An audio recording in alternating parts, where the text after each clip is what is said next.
I don't know if you guys have cracked the code yet, but I love Avatar: The Last Airbender. It is one of the most well-written, well-acted, and visually astonishing TV shows out there. It is in every way a masterpiece. So when I watched M. Night Shyamalan's interpretation of the show, I was shocked. How did this man get everything so wrong? Not even just about the show, but also basic cinematography and writing. May I remind you that this is from the same guy who directed The Sixth Sense and Unbreakable, the so-called next Spielberg. So how did this film crash and burn from the moment it began? Early 2007, January 8th to be precise.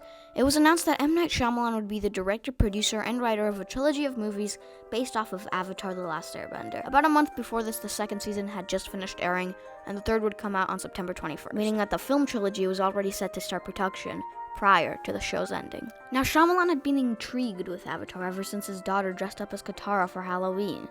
He had started to watch the show with his family. The creators of the show, Michael Dante DiMartino and Brian Konietzko's opinion on Shyamalan taking up the project was pretty enthusiastic. But flash forward to 2014, in an interview, they stated, "We didn't want it to be done at all. Before anyone was attached, we didn't want it. And then if it was going to be done, we wanted to do it. But they weren't going to let us. When they attached Night, we just thought, well, this is what we've been dealt. We'll just offer help when it's asked of us, and if it's not, we'll just stay out of the way. In the beginning, it was more positive, and we offered help. But then, we had a big falling out." It's a bit like what's going on with the Netflix adaptation, another creative difference causing a falling out between the original creators and the people adapting the story. The film was also Shyamalan's most expensive film, with a budget of about $150 million, and $130 million of which being spent on marketing.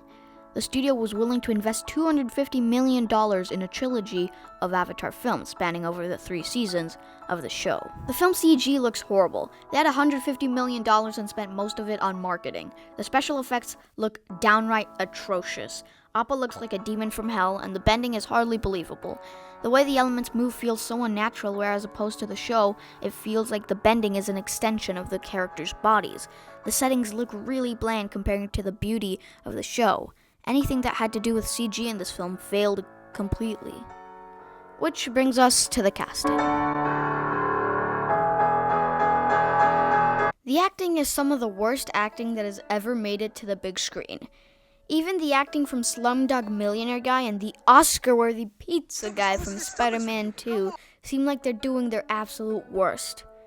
It's sad to see a talented actor like Pizza Guy from Spider-Man 2 fall from grace. Sokka's actor barely does anything, and when he speaks, the tone he's using sounds really weird. Same thing with Katara. Aang and Zuko's actors feel like they aren't putting any effort into anything at all. Oh, my prisoner. Airbender. I'm taking you back to the Fire Nation. You said Iroh sounds like someone trying to cosplay the real Iroh but failing really badly. Spider-Man 2 Pizza Guy as Zhao yells way too much all the time. Zhao's more of a commanding officer but never really breaks until he is pushed to the limits. Pizza Guy is just shouting everything he says unless he's saying it to the Fire Lord, who, apparently, is in this movie.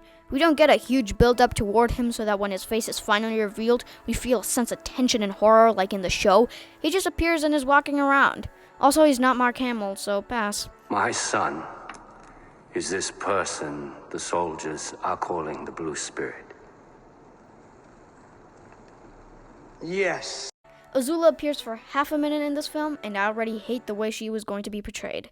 The only person that is at least a little bit better than the rest is Seychelle Gabriel as Yue. She's bad in the role, I'll say it, but at least she's better than everyone else. Plus, I was shocked that she played Asami and Korra. So, she has a redemption. But how did this cast come to be? What was going through Shyamalan's head when he cast these people? Why? That's a question that you'll be hearing a lot in this video.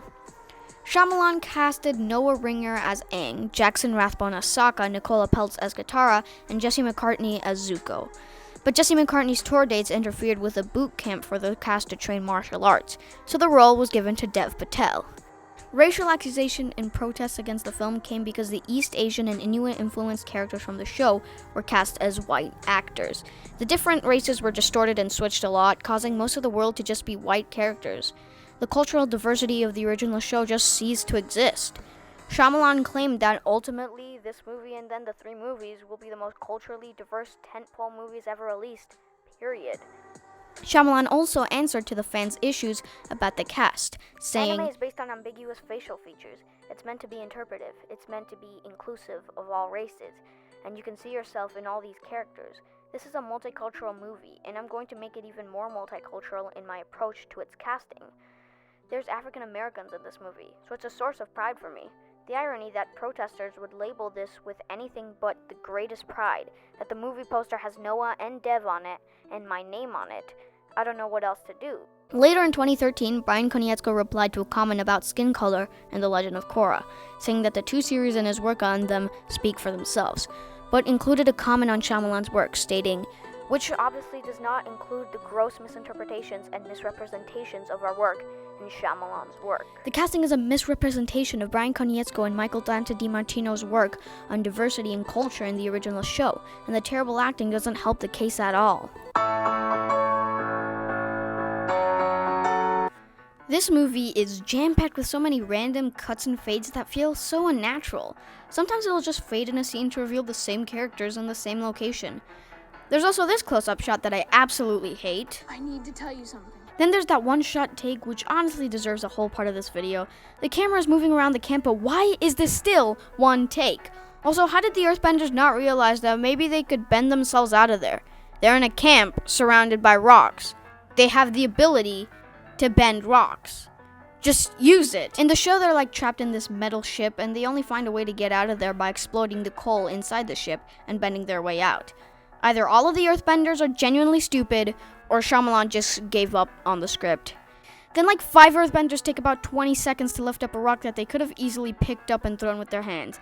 And it still has no cuts. It's not one of those times where one-take fight scenes are cool, like the Daredevil hallway fight, and the Daredevil staircase fight, and the Daredevil prison fight. Just the Daredevil fights. There's nothing going on here. The Fire Nation soldiers are sitting there waiting for the Earthbenders to throw rocks at them. And then when the Earthbenders throw the rock, the Firebenders start making their move by throwing fire at them, and the Earthbenders just sit there. Anyways, I guess I'll try to make a smooth transition to the writing. And now, the writing. The way the dialogue is written feels so unnatural, and the actors' deliveries don't smooth over Shyamalan's horrible excuse for a script. You can see he's trying to take elements from the show, but a lot of the charm of the show is in the many people they meet along the way, and how they build up to something like the Day of Black Sun. We get sweet moments and growth throughout the show, like how Sokka learns how to respect women with the help of Suki, Aang sees his childhood friend Bumi, or Katara changing Master Pakku's mind about the fact that women can't train to waterbend in the Northern Water Tribe. We get development that pays off. Suki is a key player later in the show, and Bumi and Pakku are both members of the White Lotus. These little episodes and moments matter in the greater scheme of things, which is why a film about the show wouldn't work in the first place. The show had all the time it wanted. A movie would have to do all of this in 2 hours and a half, meaning we get the characters verbally saying they're gonna save villages, and then we get a montage. We don't meet Suki, Bumi, or Zhang, people that are important to the show later. We completely brush over it, meaning that Sokka never gets to meet Suki and learn to respect women. Aang never sees his old friend again and never sees the new inhabitants of the Western Air Temple, so he never learns to accept that the Airbenders are dead. Even in the Northern Water Tribe, Katara's arc is completely forgotten. She never fights back against Pakku, and you know what that leaves us with? Stale characters. I can't name a single character trait from any of the characters in this film. Katara and Sokka do nothing, and Aang doesn't get any development. Oh yeah, and Roku is replaced by a random dragon. They never even said if it was Roku's dragon. It's just a dragon. Also, the Firebenders need an existing fire to bend it, which is so stupid. I love how surprised they are when Iroh creates fire from nothing. It's such a dumb decision because I can't find any reason why they would put it in. The Fire Nation in this movie are so vulnerable. The main threat of the film is just not threatening, like the First Order and The Last Jedi. This film also doesn't know how to have fun. I'm not saying every film should be a fun time, but this story in particular is really fun. The show has some really funny and great moments that make me laugh, and it knows when to get serious because the main characters of the show are still kids. This film just doesn't know when to actually loosen up. It feels so dramatic and over the top, it just isn't fun to watch. And on top of all that, the film had the audacity to decide to pronounce everyone's names wrong. The Avatar. The monks named me Aang. General Iroh. This film sucks a lot. I actually didn't expect it to be this bad going into it, and I was really wrong. I feel like everyone working on this film just forgot everything about basic filmmaking. Or maybe M. Night Shyamalan was just feeling tired and wanted to do whatever with this absolutely amazing source material. Shyamalan is a great director, but this is a new low, one of the worst movies ever made. But now it's time for the moment of truth. Is it worse than the Emoji Movie? I'll have to get back to you on that.